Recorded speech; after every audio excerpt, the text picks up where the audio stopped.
So hello everyone, today we are going to discuss the chapter hereditary. So the chapter name is hereditary and evolution, but evolution is not in our syllabus, so we are today studying only heredity. So during reproduction, the new offspring are generated from the individuals. So the offsprings have different some different characteristics or different जो उसके जो offspring होता है उसकी जो personality होती है, जो लुकिंग होती है, जो लुक उसके लुक्स होते हैं वो थोड़े डिफरेंट होते हैं उसके पेरेंट्स से.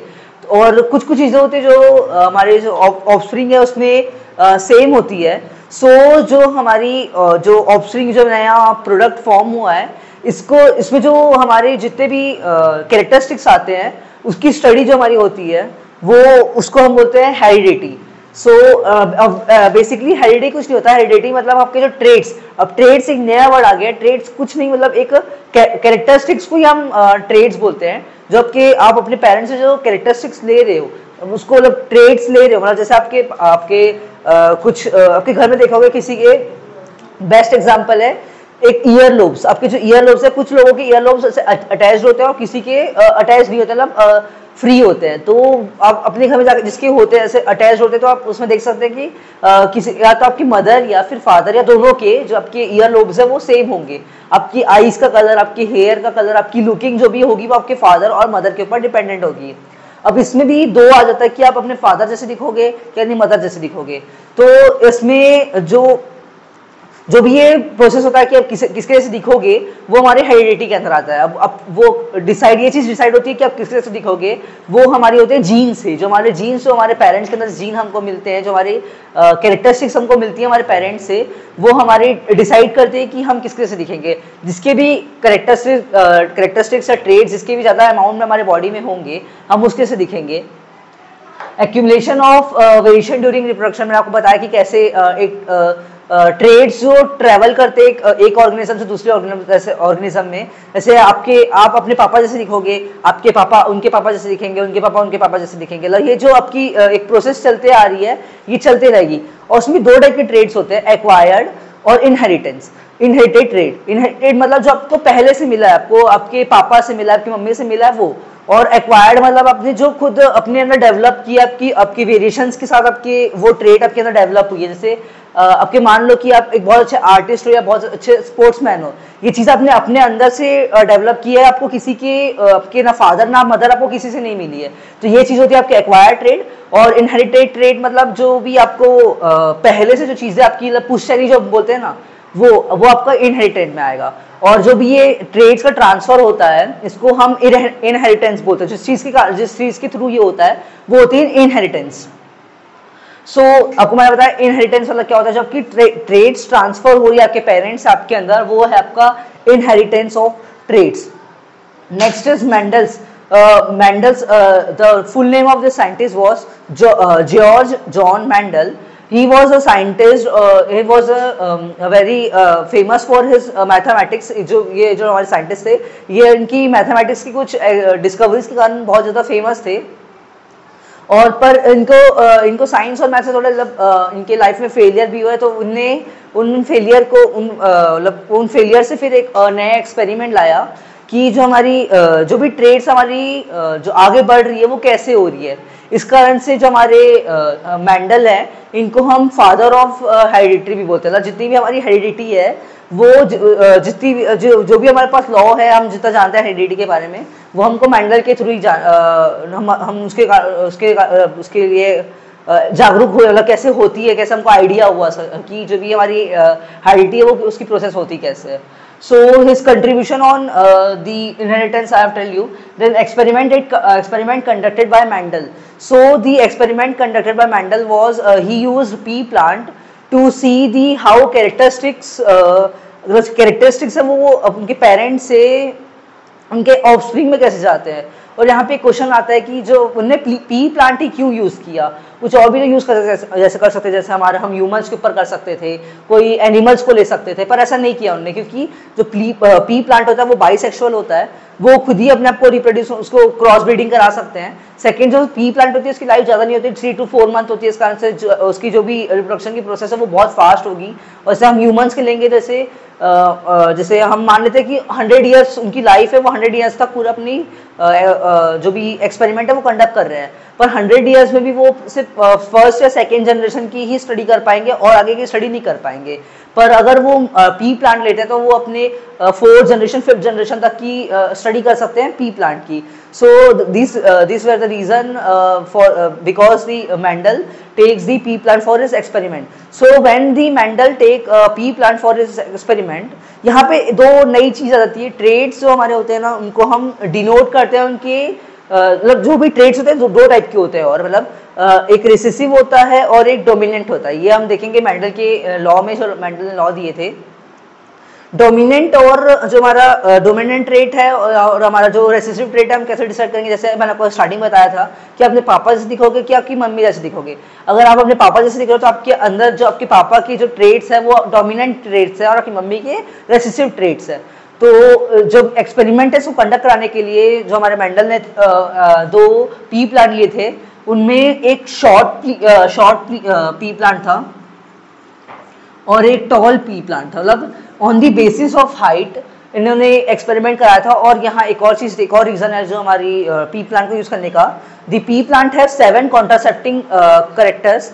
कॉन्ट्रासेप्टिंग करेक्टर्स मतलब जो उनके अलग अलग उसकी जैसे उसकी लुक्स, मतलब जैसे उसकी फीचर्स, जैसे हमारे अंदर होता है ना कि हम कैसे दिख रहे हैं, हमारे जो फीचर्स होते हैं वही पी प्लांट के भी बहुत सारे फीचर्स होते हैं। उसके सीड्स रिंकल्ड होंगे कि राउंड होंगे, कलर उसका येलो होगा कि ग्रीन होगा, सीड्स का कलर येलो होगा ग्रीन होगा, तो बहुत सारी वैरायटी आ जाती है हमारे पास कि उसकी वेरिएशंस को स्टडी करने के लिए। इस कारण से एक और मेन जो पॉइंट था पी प्लांट को यूज़ करने का वो ये था, जो उसके 7 कॉन्ट्रासेप्टिंग करेक्टर्स होते हैं।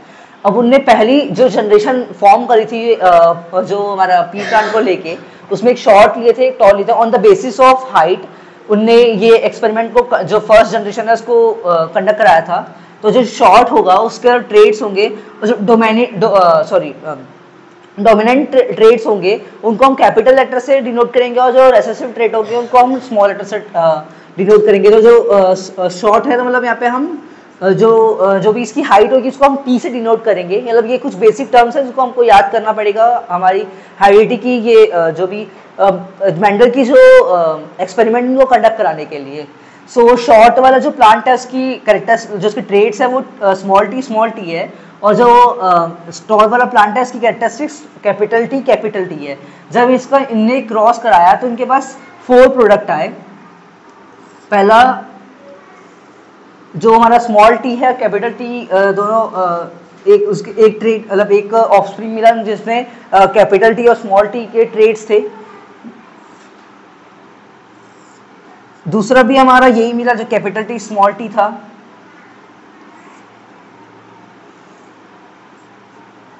यहाँ पे भी कैपिटल टी स्मॉल टी,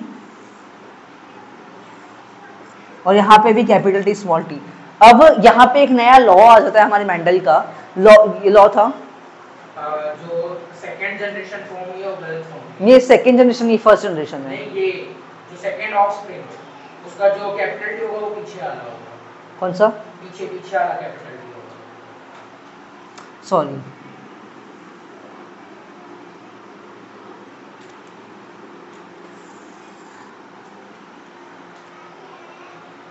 यहाँ पे मैंने एक मिस्टेक किया था। जो इसकी 2 ट्रेड्स बन गई, मतलब एक जो 2 ट्रेड्स है उसमें से हम एक ट्रेड निकाल के ऐसे 4 जितने भी ट्रेड्स हैं यूज हो रहे हैं उसका डबल, उसका जो डबल होगा उतना उसके नए ऑफस्प्रिंग फॉर्म होंगे।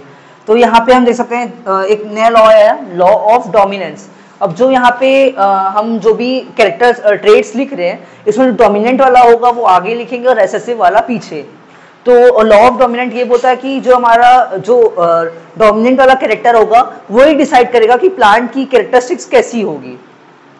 तो अब यहाँ हम देख सकते हैं कि जो पहला वाला प्लांट है, जो पहला वाला ऑफस्प्रिंग, जो नया पहला वाला प्रोडक्ट फॉर्म हुआ है उसमें कैपिटल टी, जो सारे हैं उसमें सारे में हम देख सकते हैं कैपिटल टी डोमिनेंट है। तो डोमिनेंट है मतलब यहाँ पे जितने भी प्लांट बनेंगे वो सारे के सारे टॉल बनेंगे। अब मेंडल को यहाँ पे इसकी फर्स्ट जनरेशन तो मिल गई, अब इनने सेकेंड जनरेशन को और आगे कंटिन्यू किया। इनकी जो फर्स्ट जनरेशन थी उसमें से ये फर्स्ट जनरेशन है, इसमें सेकेंड जनरेशन में भी इन्हें वही किए, जो दो इसमें से ट्रेड्स को यूज़ किए, जैसे कैपिटल टी, मतलब कैपिटल टी स्मॉल टी और कैपिटल टी स्मॉल टी, इनको जब फ्यूज़ कराया तो सेकेंड जनरेशन इनकी फॉर्म हुई। अब जो कैपिटल टी और स्मॉल टी है, यहाँ से एक कैपिटल टी स्मॉल टी आएगा, यहाँ से भी कैपिटल टी स्मॉल टी आएगा। फिर जब इनने इसका फ्यूज़न कराया सेम इसी वे से,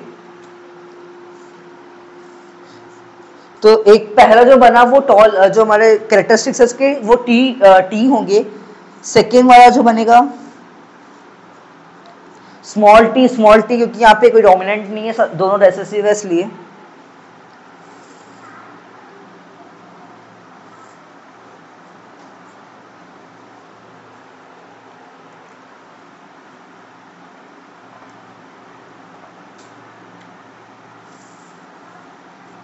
सेकेंड थर्ड जो बना वो भी हमारा कैपिटल टी स्मॉल टी, और फोर्थ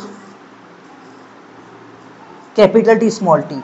अब यहाँ देख सकते हैं हम तीन जो हमारे प्लांट है वो टॉल है, एक प्लांट है जो हमारा वो शॉर्ट है। शॉर्ट इसलिए क्योंकि यहाँ पे कोई भी डोमिनेंट कैरेक्टर नहीं है, दोनों रेसेसिव कैरेक्टर है, इसलिए जो उसकी हाइट होगी वो स्मॉल होगी। अब यहाँ पे एक रेशियो आ जाता है, फिनोटाइप और genotype ratio. So the phenotype ratio means the physical जो हमारा जो भी प्लांट है उसकी जो फिजिकल प्रॉपर्टीज है, मतलब वो बड़ा है छोटा है, जो हम डिसाइड करेंगे वो इसी से डिसाइड करेंगे। अब जैसे फिनोटाइप रेशियो मतलब यहाँ पे कि जो हमारे कितने प्लांट टॉल है कितने प्लांट शॉर्ट है, तो यहाँ देखेंगे हम तो हमारा रेशियो बन रहा है 1:1। अब यहाँ जो सेकेंड वाला है इसमें देखेंगे हम तो 3 टॉल प्लांट है तो यहाँ पे 3:1 जो हमारा रेशियो फॉर्म होगा। और जो इसका ये हुआ हमारा फिनोटाइप रेशियो। और यहाँ पे जो F1 जनरेशन है इसमें फिनोटाइप रेशियो और जीनोटाइप रेशियो दोनों सेम होगा। और जो F2 जनरेशन है यहाँ पे और डिफर होगा, क्योंकि यहाँ पे हम देख सकते हैं अलग अलग ट्रेड्स है। तो यहाँ पे जो इसका जीनोटाइप रेशियो बनेगा वो बनेगा 1:2:1। 1:2:1 क्यों? पहला एक लार्ज, दो स्मॉल वाला, जो दो और लार्ज बनेंगे अलग, क्योंकि यहाँ पे कैपिटल टी और स्मॉल टी दोनों है, पर इसमें कैपिटल टी 2 है। तो इसका आंसर ऐसे वाला 1 है, ऐसे वाले 2 हैं, और जो स्मॉल टी वाला है वो 1 है। तो उसका जीनोटाइप रेशियो हुआ 1:2:1। इसको आगे भी से मतलब कैसे भी लिख सकते हैं, पर इसका जो रेशियो होगा वो 1:2:1 होगा। अब ये जो था, जो हम जितना भी एक्सपेरिमेंट अभी कंडक्ट करे, जो मेंडल जी ने करे थे, हमने इसको फिर रिपीट किए। तो ये जो भी हमारा जो एक्सपेरिमेंट कंडक्ट किए हमने, ये मोनोहाइब्रिड रेशियो था। मोनोहाइब्रिड रेशियो मतलब यहाँ पे हमने एक ही कैरेक्टरिस्टिक्स को, जो भी एक कैरेक्टरिस्टिक्स है वो पी प्लांट की, उसको यूज करके हमने एक्सपेरिमेंट को कंडक्ट किया। पर अगर हम यहाँ पे 2 कैरेक्टरिस्टिक्स ले लें, जैसे मैंने आपको स्टार्टिंग में बताया था कि जो सीड्स होंगे पी प्लांट के राउंड रिंकल्ड, उनका कलर येलो होगा कि ग्रीन होगा। अगर हम वो सब अगर 2 कैरेक्टरिस्टिक्स लेके जब हम जब इसको एक्सपेरिमेंट कंडक्ट करेंगे तो हम उसको बोलेंगे डाई हाइब्रिड, जो हमारा एक्सपेरिमेंट होगा वो।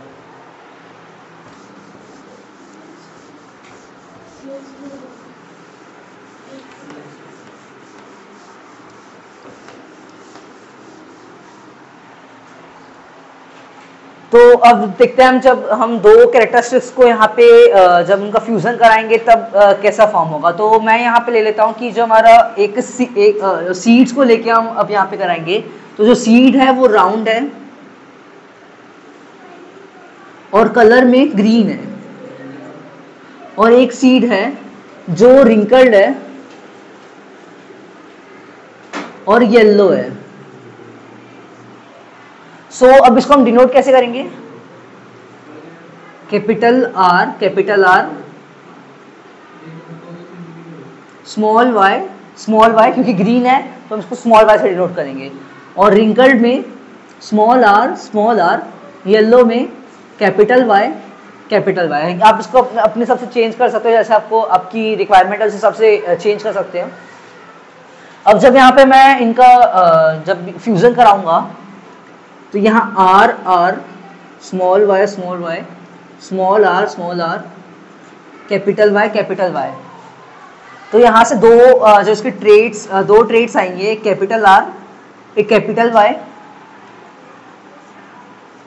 एक स्मॉल आर और एक कैपिटल वाई। जब इनका हम इनका फ्यूजन कराते हैं, जब जो दो कैरेक्टरिस्टिक्स को लेके हम फ्यूजन कराते हैं तो यहाँ पे 16 प्रोडक्ट्स फॉर्म होते हैं। तो अब वो देखते हैं 16 प्रोडक्ट्स कैसे होते हैं। तो अब इसको इजी करने के लिए एक और नए साइंटिस्ट आए, ये बहुत हम कहते हैं बहुत कॉम्प्लिकेटेड था, बहुत हमको डिफिकल्टी हुई थी जिनके ट्रेड्स फॉर्म करने में। तो इसलिए हमको एक साइंटिस्ट आए जिनने हमको एक नया शॉर्टकट वे दिया जिसको हम बोलते हैं प्यूनेट, जो हमारे साइंटिस्ट का नाम था प्यूनेट, और वो मेथड को बोलते हैं प्यूनेट स्क्वायर, जिससे हम इजीली जो ट्रेड्स हैं उनको फॉर्म कर सकते हैं।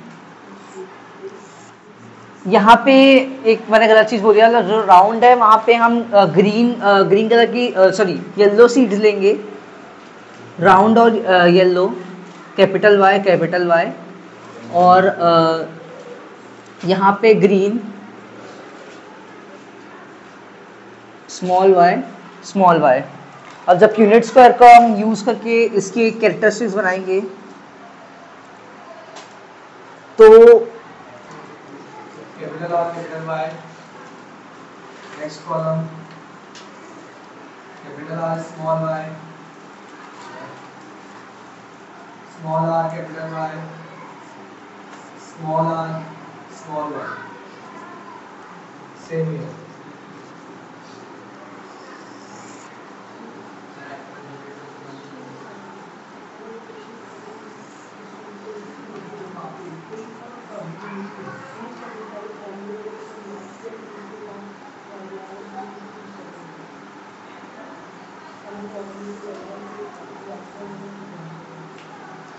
अब जब यहाँ पे हम क्रॉस कराएंगे तो यहाँ बनेगा कैपिटल आर। अब जो भी कैरेक्टरिस्टिक्स जो हमारे ट्रेड्स हैं उनको साथ साथ में लिखना है, मतलब जैसे वहाँ पे जो सिंगल थे तो हम इजीली कर लेते थे, अब यहाँ पे थोड़ा ध्यान देना है। जो हमारे आर वाई क्रॉस कराएंगे तो यहाँ पे कैपिटल आर कैपिटल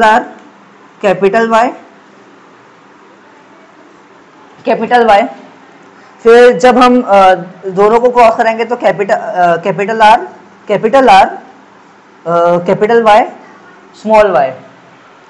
अब यहाँ पे वही लॉ ऑफ डोमिनेंस यूज करेंगे, और जो भी डोमिनेंट कैरेक्टर होगा उसको हम पहले लिखेंगे और रिसेसिव कैरेक्टर को बाद में लिखेंगे। पर जो भी जैसे दोनों साथ में तो उनको साथ में ही लिखना है, ऐसा नहीं कि कैपिटल आर, जैसे अब यहाँ पे कैपिटल आर है और कैपिटल वाई है और स्मॉल वाई है, तो ऐसा नहीं कि कैपिटल वाई स्मॉल वाई, ऐसे नहीं लिखना है। Capital R capital Y small Y, दोनों में जो डोमिनेंट होगा उसमें से लिखना है। और यहाँ पे देखेंगे तो हम capital R small R capital Y. हाँ, अब यहाँ पे कैरेक्टरिस्टिक्स देखते हैं अब कि जो भी मतलब यहाँ पे अब कैसे इनका फिजिकल लुक होगा वो देखते हैं। तो यहाँ पे डोमिनेंट आर है, यहाँ डोमिनेंट वाई है, तो मतलब ये राउंड येलो फॉर्म होगा। यहाँ कैपिटल वाई है, सॉरी कैपिटल आर है, कैपिटल वाई, ये वाला, हाँ कैपिटल आर स्मॉल आर, ऊपर वाला स्मॉल आर कैपिटल वाई। तो अब यहाँ पे कुछ देखते हैं कैसे कैसे फॉर्म होंगे। यहाँ पे हम लॉ ऑफ डोमिनेंस यूज करेंगे, फिर वही हम लगाएंगे यहाँ पे कैपिटल आर और कैपिटल वाई, तो ये फॉर्म करेगा round and yellow seed. Capital R capital Y round and yellow seed, capital R capital Y round and yellow seed, capital R capital Y round and yellow seed. अब यहाँ पे capital R capital Y फिर round and yellow seed, capital R small Y. अब small Y आ गया तो यहाँ पे दोनों में देख सकते हैं हम डोमिनेंट कोई नहीं है, यहाँ पे दोनों रिसेसिव है, इस कारण से कैपिटल आर और स्मॉल वाई है, तो मतलब round and yellow seed, sorry round and green seed, क्योंकि यहाँ पे रिसेसिव है तो रिसेसिव हमने ग्रीन वाले को लिया है, इसलिए यहाँ पे round and yellow seed form होगा। जैसे ये वाले में देखते हैं तो यहाँ पे ना राउंड है ना राउंड नहीं है, यहाँ पे येलो सीड है, और तो इसलिए यहाँ पे बनेगा रिंकल्ड एंड येलो सीड। और ये वाला ना राउंड है ना येलो है, तो यहाँ बनेगा रिंकल्ड एंड ग्रीन सीड। तो ये था जो मतलब यूनिट्स को यूज करके हम इसके ट्रेड्स है वो फॉर्म कर लेते हैं। और उसका जीनोटाइप सॉरी फिनोटाइप रेशियो है वो होता है 9:3:1। जो उसका फिनोटाइप रेशियो होता है, जो लुक्स के जो उसका रेशियो लुक्स को देख के रेशियो होता है वो होता है 9:3:3:1। तो this much for the experiment conducted by Mendel and the expression of trade the traits जो ट्रेड्स होते हैं वो न्यूक्लियस के अंदर क्रोमोसोम्स होते हैं। क्रोमोसोम्स के अंदर थ्रेड लाइक स्ट्रक्चर होते हैं डीएनए के अंदर होते हैं जीन जो कि यूनिट होती है डीएनए की, वहां से फॉर्म होते हैं ट्रेड। तो ये था जो हमारा एक्सप्रेशन है ट्रेड का, वो ऐसे मतलब जैसे न्यूक्लियस है उसके अंदर हमारा क्रोमोसोम होगा, क्रोमोसोम के अंदर हमारा डीएनए होगा, डीएनए के अंदर हमारे जीन्स होंगे। जो जीन्स होते हैं वो बेसिक यूनिट होते हैं हमारे डीएनए की। ये डीएनए होता है वो हमारे क्रोमोसोम को बांध के रखता है, अपने कंट्रोल में रहता है। और जो हमारी क्रोमोसोम होती है वो होती है इस फॉर्म से, ऐसे होती है। और उसके बीच में होता है हमारा जैसे लाइंस होती है, ये हमारी होती है डीएनए की यूनिट होती है जीन, जो हमारे बॉडी से जो हम रिप्रोडक्शन के बाद जो हमारे जो भी ऑफस्प्रिंग होता है उसके जो ऑफस्प्रिंग होता है उसके अंदर जाते हैं वो जीन। और जीन ही डिसाइड करता है कि जो हमारी जो प्रोडक्ट हो रहा है वो कैसा दिखेगा, और ट्रेड्स ये सब मिलके मतलब डिसाइड करते हैं कि मतलब जो ऑफस्प्रिंग है वो उसकी लुक्स कैसी होगी। और फिर उसके बाद मैकेनिज्म ऑफ इनहेरिटेंस। अब मैकेनिज्म मतलब मैं आपको बताया था कि आपके पापा होंगे वो उनके पापा जैसे दिखेंगे, आप अपने पापा जैसे दिखोगे, तो वही है जो मैकेनिज्म है इनहेरिटेंस का। ये चलता है जो भी फॉर्म हो रहा है, जैसे ट्रेड्स की जो ट्रेड्स आगे बढ़ रही है उसी को हम वही है हमारे मैकेनिज्म में। और एक चीज़ यहाँ एक क्वेश्चन आता है कि जो भी दो क्वेश्चन बनते हैं, एक होता है कि वाई वेरिएशन इज इम्पॉर्टेंट, मैं आपको वेरिएशन बताऊंगा वेरिएशन क्या होता है, वाई वेरिएशन इज इम्पॉर्टेंट। और सेकेंड बनता है कि हमारा जो वेरिएशन क्यों आते हैं। तो पहले देखते हैं वेरिएशन क्या होते हैं। वेरिएशन मतलब जैसे अब आपकी जो भी प्रोडक्ट होता है, जो रिप्रोडक्शन के बाद जो प्रोडक्ट बनता है वो सेम नहीं होता पेरेंट के, वो सिमिलर होता है, मतलब उसके कुछ हद तक उसके जैसा होता है, पूरा उसके जैसा नहीं होता। तो जो भी डिफरेंस आ रहे हैं वो होता है हमारा वेरिएशन। वेरिएशन मतलब जैसे हम देख सकते हैं एशियन टाइम्स से अभी तक हम लोग जितना डेवलप किए हैं, कैसे डेवलप हो रहा है, जैसे हमारा क्लाइमेट में जब भी कुछ चेंजेस आते हैं, जैसे वेरिएशन इसी में दूसरे क्वेश्चन का भी आंसर है। जैसे क्लाइमेट में चेंजेस नहीं आए तो कोई भी कुछ नया ऑफस्प्रिंग फॉर्म नहीं होगा, जो चलते आएगा वही चलते रहेगा। पर अचानक से कुछ क्लाइमेट में चेंजेस आ गए तो जो भी प्रोडक्ट जो भी अभी तक की जो पॉपुलेशन है वो उसको पास उसकी एबिलिटी नहीं होगी उसको सफ़र करने के लिए, उसको सह नहीं पाएगी जो भी वहाँ पे जो क्लाइमेट कंडीशन होगी। तो इसका आंसर जो हमारा वेरिएशन जरूरी होता है। और जो क्लाइमेट चेंज के कारण ही जो ऑफस्प्रिंग है उसमें चेंजेस आने लगते हैं, इसको हम बोलते हैं वेरिएशन। तो इसके बाद है सबसे इंपॉर्टेंट टॉपिक सेक्स डिटर्मिनेशन। तो जैसे हम देखते हैं कि बोलते हैं लड़का होगा कि लड़की, अब ये कैसे डिसाइड करते हैं, हम ये डिसाइड करते हैं हमारे अंदर होते हैं 46 क्रोमोसोम्स और 23 पेयर्स होते हैं। उसमें से जो एक क्रोमोसोम होता है वो मेंस में थोड़ा डिफरेंट होता है, मतलब जो वुमेन्स होता है उसमें सारे क्रोमोसोम एक्स क्रोमोसोम्स होते हैं, पर जो मेल होता है उसमें एक क्रोमोसोम डिफर करता है जो कि होता है वाई क्रोमोसोम। अब जो वुमेन है, मतलब अब क्रोमोसोम जो ये एक्स वाई ये सब है, ये कुछ नहीं स्पर्म है, जो भी स्पर्म होता है उसकी बात चल रही है। जो भी जैसे अब ये मेल का मान लेते हैं, मेल का स्पर्म, और ये फीमेल का ओवरी, ये रिलीज करेगा एक्स क्रोमोसोम ऑलवेज, और ये डिसाइड करेगा अगर इसका एक्स क्रोमोसोम जाता है कि वाई क्रोमोसोम जाता है। अगर एक्स होगा तो यहाँ पे गर्ल आएगी, और अगर एक्स वाई होगा तो यहाँ पे बॉय आएगा। तो सेक्स डिटर्मिनेशन ऐसी होता है, मतलब अगर एक्स फॉर्म हो रहा है, मतलब मेल से भी एक्स आ रहा है, फीमेल से तो एक्स आएगा ही, तो यहाँ पे एक गर्ल चाइल्ड होगी। और अगर मेल से वाई आता है और फीमेल से एक्स आता है तो यहाँ पे एक बॉय फॉर्म होगा। So this much for the heredity. How does the creation of variations in a species promote survival?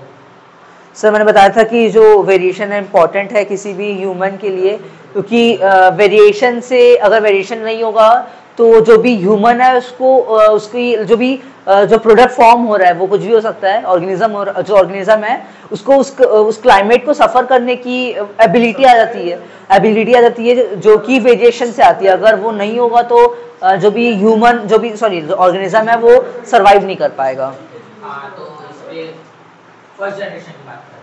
First generation बनती है capital R small R capital Y small Y. Capital R small R capital Y small Y.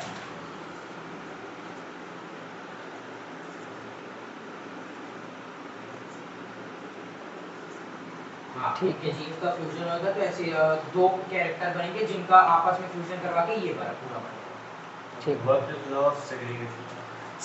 Law of segregation was given by Mendel.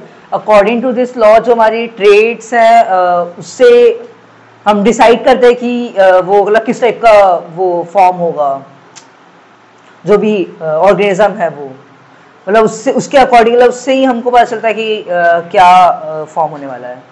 Why is Mendel called the father of heredity?